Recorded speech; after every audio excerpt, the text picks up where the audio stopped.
The recently completed Olympics reminded me of a story about the 1924 Olympics, which were held in Paris.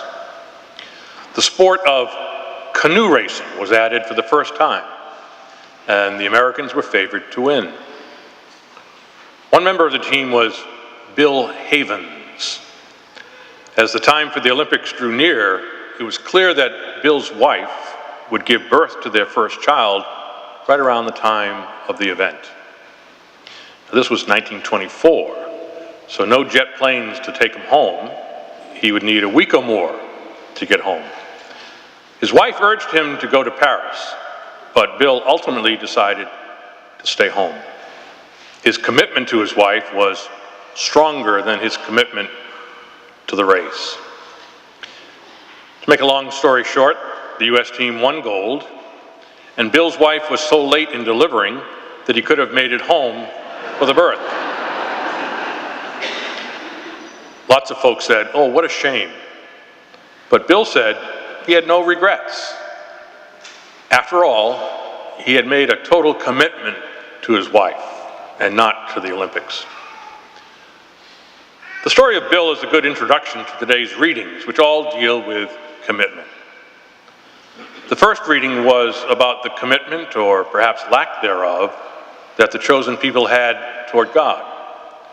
Joshua says, a choice has to be made. Who will you serve? He asks. And he says, as for me and my household, we will serve the Lord.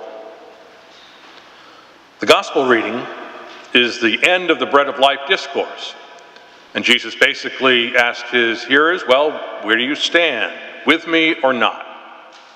And a lot of people walked away, for they found the teaching about the bread of life difficult to believe. But not the disciples. The disciples were committed to Christ. Where else will we go? Says Peter. Finally, the second reading is about marriage and the commitment that's needed to live out this special relationship. Bill's story is about living out a commitment 100%. Our problem sometimes is that we say we are committed, but it's not at the 100% level. Might be 99, might be 89, whatever it might be. And the trouble is we make exceptions so easily when it comes to our commitment to others or even our commitment to the Lord. Today the Lord asks, whom do you serve? What is driving you?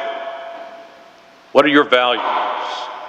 And how committed are you to these values which, when push comes to shove, when it would be easier to bend, if not break, our commitment to another or to the Lord? An interesting sequel to the Bill Haynes story reveals how our being committed can impact the lives of others. The child eventually born to Bill and his wife was a boy named Frank. In 1952, 28 years after Bill decided to stay with his wife, they received a cablegram from Frank. He had won the gold medal for canoe racing. The cable read, "Dad, I won. I'm bringing home the gold medal you lost while waiting for me to be born." Many times, when we live out our commitments, we inspire others to do the same. Back to the first reading, after Joshua declared that his household would serve the Lord, the rest of the people said, well, we too will serve the Lord. If people can see our level of commitment, then maybe they can be inspired to increase their goals as well. Can we say with Joshua, as for me, I will serve the Lord?